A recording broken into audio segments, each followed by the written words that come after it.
पिछले वीडियो में हम आमाशय के बारे में पढ़ रहे थे। ठीक है, आहनाल के मुख गुहिका भाग हो गया था, फिर दूसरा भाग ग्रसनी, तीसरा ग्रसिका और चौथा भाग है आमाशय। ठीक है, आमाशय की संरचना हमने पढ़ी थी। ठीक है, आमाशय क्या है? यह एक जे आकार का भाग होता है। ठीक है, यह जे आकार का भाग होता है। जो ग्रसिका है, ठीक है, ग्रसिका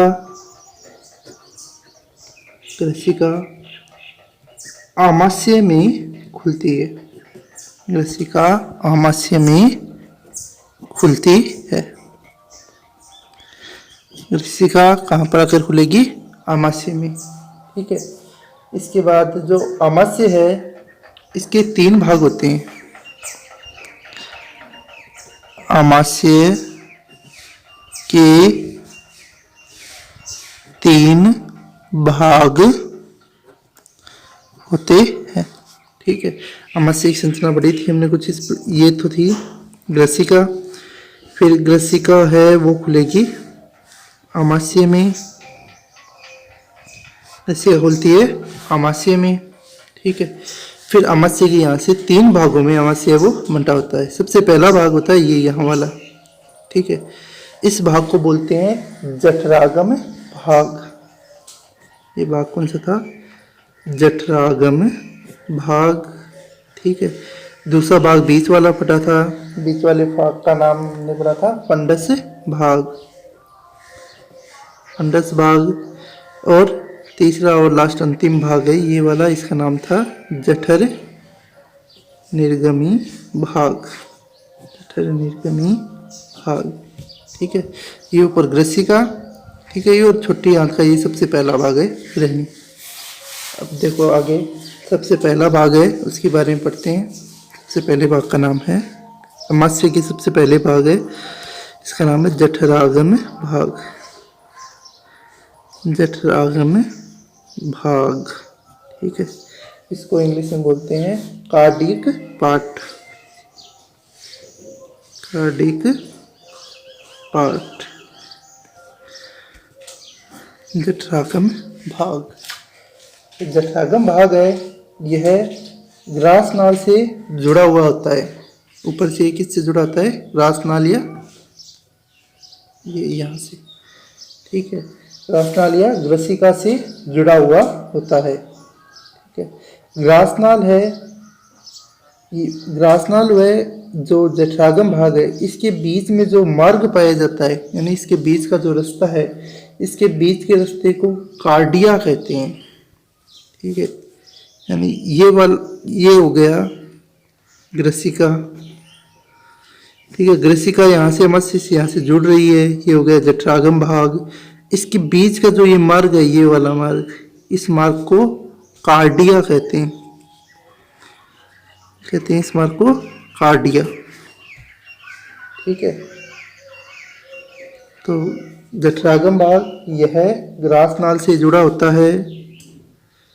यह ग्रासनाल। ठीक है, ग्रासनाल ग्रसिका को ही कहते हैं। ग्रासनाल किसको कहते हैं? ग्रसिका को। यह ग्रासनाल से जुड़ा होता है। ग्रासनाल से जुड़ा होता है। ठीक है,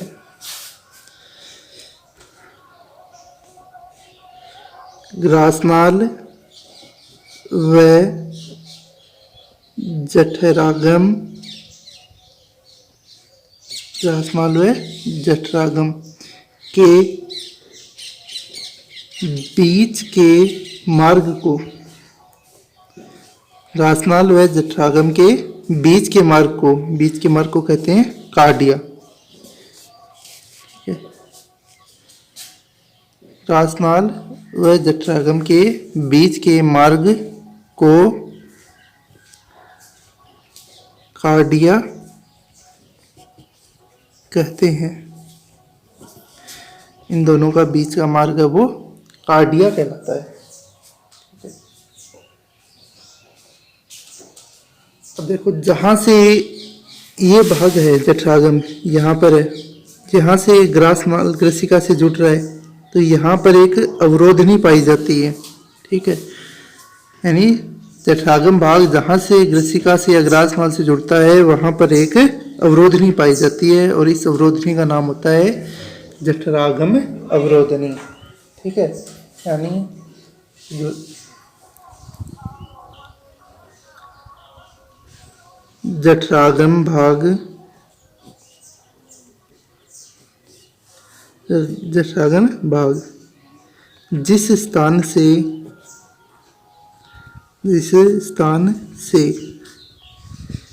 ग्रासनाल से जुड़ता है, ग्रासनाल से जुड़ता है। ठीक है, जिस स्थान से ग्रासनाल से जुड़ता है वहाँ एक अवरोधनी पाई जाती है जिसे जठरागम अवरोधनी कहते हैं। वहाँ एक अवरोधनी, वहाँ एक अवरोधनी पाई जाती है जिसे जठरागम अवरोधनी कहते हैं, जिसे जठरागम अवरोधनी कहते हैं। ठीक है, यानी यहाँ पर, और अवरोधनी का कार्य होता है भोजन को विपरीत दिशा में जाने से रोकना। ठीक है, तो अवरोधनी क्या करती है, यह है भोजन को विपरीत दिशा में जाने से रोकती है, भोजन को विपरीत दिशा में जाने से रोकती है। तो ये अवरोधनी का कार्य हो गया। अब है अगला दूसरा आहारनाल, जो आमाशय है, आमाशय का दूसरा भाग, दूसरे भाग का नाम है फंडस भाग। ठीक है, जो कि आमाशय का सबसे बड़ा भाग होता है। नंबर 2 फंडस भाग, ये दूसरा भाग है फंडस, फंडस आहारनाल का दूसरा भाग हो गया फंडस पार्ट। ठीक है, यह आमाशय का सबसे बड़ा भाग होता है, यह आमाशय का सबसे बड़ा भाग होता है। ठीक है, यह आमाशय की संरचना है। ऊपर वाला ये इतना सा पार्ट है जठरागम, यहाँ से लेकर ये पूरा इसके बीच तक का ये पूरा भाग है फंडस भाग। ठीक है,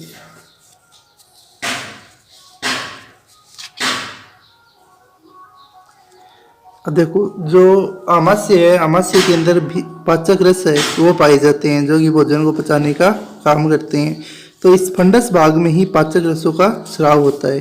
तो क्या लिखेंगे, इसी भाग में पाचक रसों का स्राव होता है,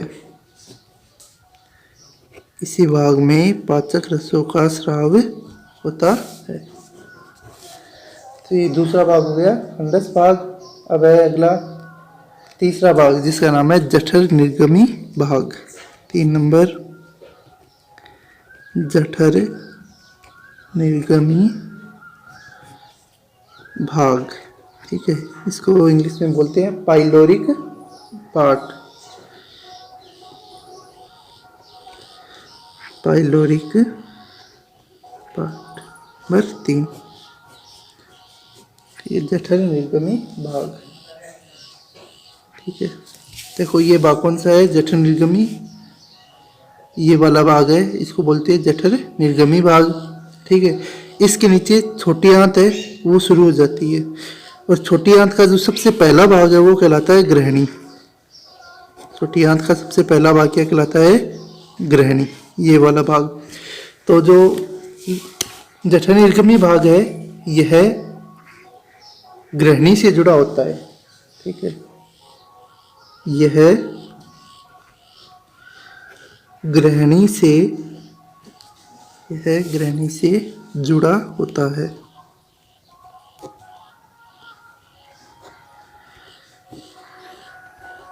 जठर-निर्गमी भाग ग्रहणी से जुड़ा होता है। ठीक है, अब इन दोनों के बीच में भी एक मार्ग है, छिद्र है। देखो, ये जठर-निर्गमी भाग ये रहा और ये ग्रहणी। अब इन दोनों के बीच में एक छिद्र है, मार्ग है। ठीक है, इस मार्ग को बोलते हैं पाइलोरस। ठीक है, क्या लिखेंगे? ग्रहणी व जठर निर्गमी, ग्रहणी व जठर निर्गमी भाग के बीच के छिद्र को, भाग के बीच के छिद्र को पाइलोरस कहते हैं। पाइलोरस कहते हैं। इन दोनों के बीच के भाग को बोलते हैं पाइलोरस। अब एक चीज और देखो, ये जठर निर्गमी भाग ये ग्रहणी से जुड़ा हुआ है, तो यहाँ पर भी जैसे जठरागम भाग पर भी एक अवरोधनी है, वैसे यहाँ पर भी एक अवरोधनी पाई जाती है। इस अवरोधनी को जठर निर्गमी अवरोधनी कहा जाता है। ठीक है, यानी इस भाग में भी एक, इस भाग में भी एक अवरोधनी, इस भाग में भी एक अवरोधनी पाई जाती है, जिसे जठर निर्गमी अवरोधनी कहते हैं। जठर निर्गमी अवरोधनी कहते हैं। ठीक है, तो ये हो गई जठर निर्गमी अवरोधनी। ठीक है, इंग्लिश में इसको बोलते हैं पाइलोरिक कपाट। तो ये हो गया आहार नाल का जो अमाशय भाग है उसकी संरचना। ठीक है, 3 भाग हो गए इसके, जठरागम, जठर निर्गमी और फंडस। ठीक है, अब आगे देखो,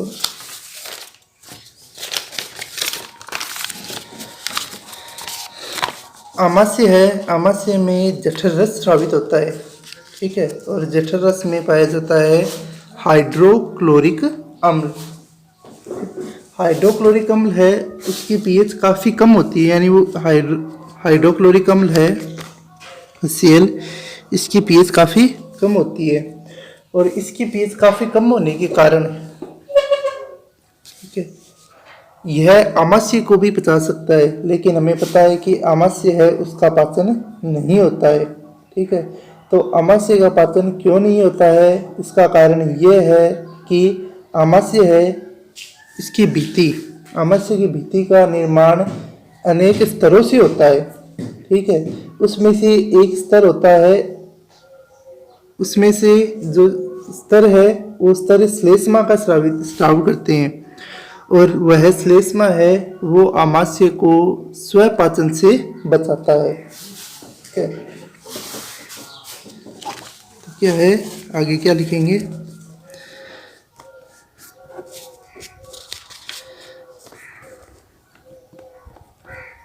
आमाशय की भित्ति, आमाशय की भित्ति का निर्माण, आमाशय की भित्ति का निर्माण विभिन्न स्तरों से होता है। आमाशय की भित्ति का निर्माण विभिन्न स्तरों से होता है। ठीक है, आमाशय की भित्ति का निर्माण विभिन्न स्तरों से होता है। इनमें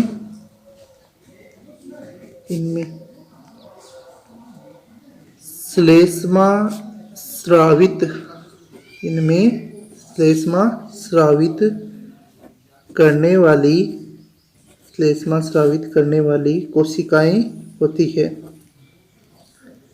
श्लेष्मा स्रावित करने वाली कोशिकाएं होती है। ठीक है। जो आमाशय को स्व पाचन से बचाती है। ठीक है। तो इनमें विभिन्न स्तर हो गए जिनमें श्लेष्मा स्रावित करने वाली कोशिकाएं हैं और ये कोशिकाएं आमाशय को स्वपाचन से बचाती है। ठीक है। अब इसके अलावा इसकी जो भित्ति है उसके अंदर भी विभिन्न प्रकार की ग्रंथियां भी पाई जाती है। ठीक है। तो लिखेंगे आमाशय की भित्ति में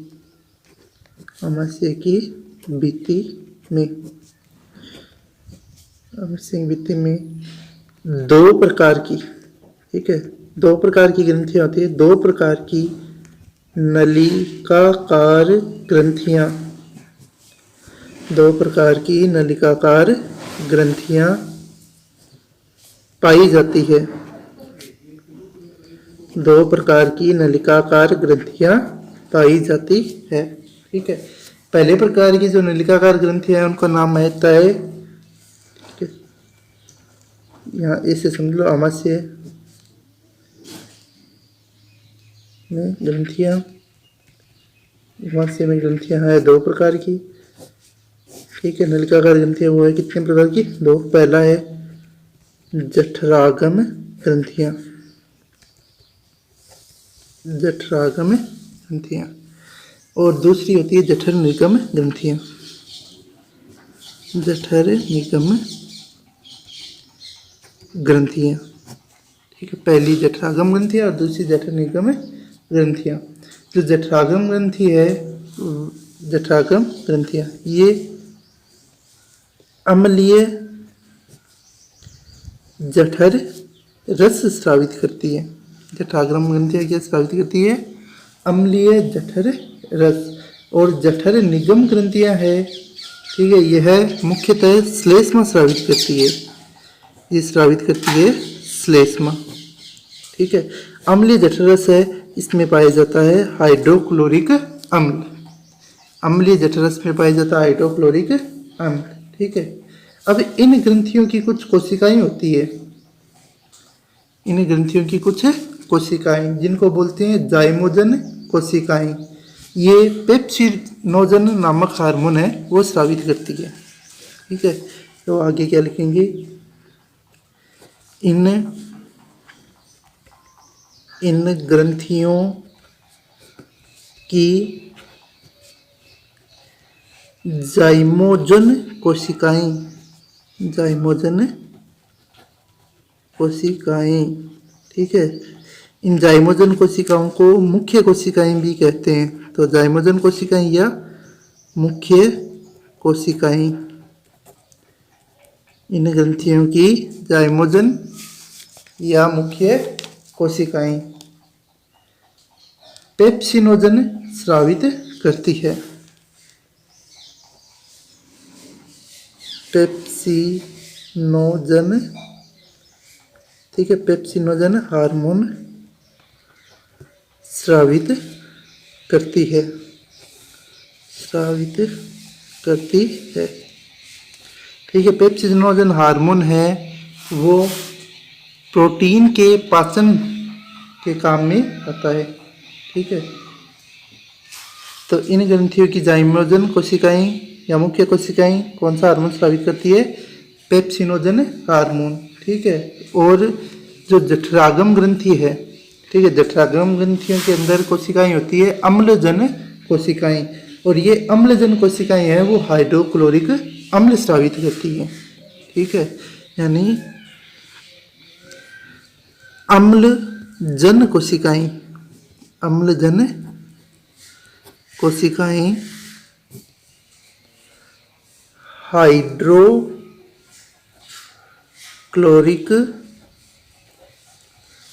हाइड्रोक्लोरिक अम्ल स्रावित करती है। हाइड्रोक्लोरिक अम्ल स्रावित करती है। ठीक है।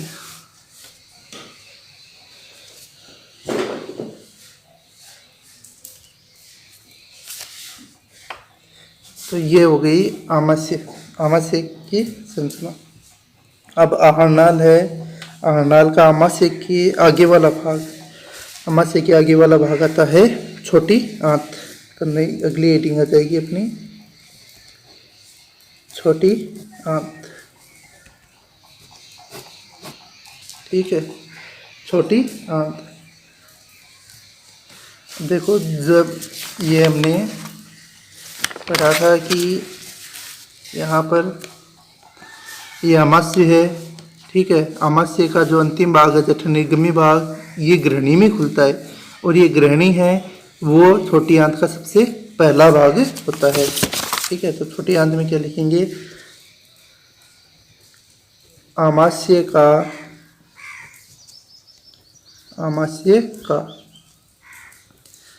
जठर निर्गमी, आमाशय का जठर निर्गमी भाग छोटी आंत के आमाशय का जठर निर्गमी भाग छोटी आंत में खुलता है, ठीक है। आमाशय का जठर निर्गमी भाग है वो किसमें खुलेगा? छोटी आंत में। इसकी जीवित अवस्था में लंबाई है वो 3 मीटर होती है। ठीक है, छोटी आंत है, इसकी जीवित अवस्था में लंबाई, ठीक है, छोटी आंत की जीवित अवस्था में लंबाई 3 मीटर होती है। ठीक है, छोटी आंत जीवित अवस्था में इसकी लंबाई होगी 3 मीटर। ठीक है, अब छोटी आंत है, इसके 3 भाग होते हैं। छोटी आंत के 3 भाग होते हैं। सबसे पहला भाग है वो होता है ग्रहणी। सबसे पहला भाग होता है ग्रहणी, दूसरा होता है अग्र सुदांत्र और तीसरा होता है सुदांत्र। ठीक है, इसके 3 भाग होते हैं। इसके 3 भाग होते हैं। सबसे पहला भाग है, इसको बोलते हैं ग्रहणी। ठीक है, दूसरा भाग है, दूसरे भाग का नाम होता है अग्र सुदांत्र। ठीक है, और तीसरा भाग है लास्ट, इसको बोलते हैं सुदांत्र। ठीक है, ग्रहणी है, ग्रहणी की लंबाई है वो लगभग होती है 25 सेंटीमीटर। ग्रहणी की लंबाई होती है 25 सेंटीमीटर। ठीक है, दूसरा भाग है सुदांत्र, ये लगभग होता है 1 मीटर लंबा, और सुदांत्र है ये होता है लगभग, सबसे बड़ा भाग होता है छोटी आंत का 1.75 मीटर लंबा। ठीक है, अब देखो, सबसे पहला भाग है ग्रहणी, यह लगभग सी आकार का भाग होता है। ग्रहणी होता है लगभग सी आकार का भाग। ठीक है, ग्रहणी यह सी आकार का भाग होता है। ग्रहणी है वो सी आकार का भाग होता है। ठीक है, और इसी भाग के अंदर, ग्रहणी भाग के ही अंदर जो अग्नाशय वाहिनी है और पित्त वाहिनी है वो खुलती है। इसी भाग में अग्नाशय वाहिनी तथा पित्त वाहिनी, इसी भाग में अग्नाशय वाहिनी तथा पित्त वाहिनी खुलती है। ठीक है, तो पहला ये सबसे पहला भाग हो गया छोटी आंत का। ग्रहणी जिसमें अग्नाशय वाहिनी और पित्त वाहिनी खुलती है, ठीक है। और इसके रंध्र पर, ठीक है, ग्रहणी है, इसके ऊपर वाले भाग पर रंध्र पर एक अवरोधनी पाई जाती है और उस अवरोधनी का नाम होता है ओडी की अवरोधनी। तो इसके रंध्र पर ओडी की अवरोधनी, इसके रंध्र पर ओडी की अवरोधनी स्थित होती है। इसके रंध्र पर ओडी की अवरोधनी स्थित होती है, ठीक है।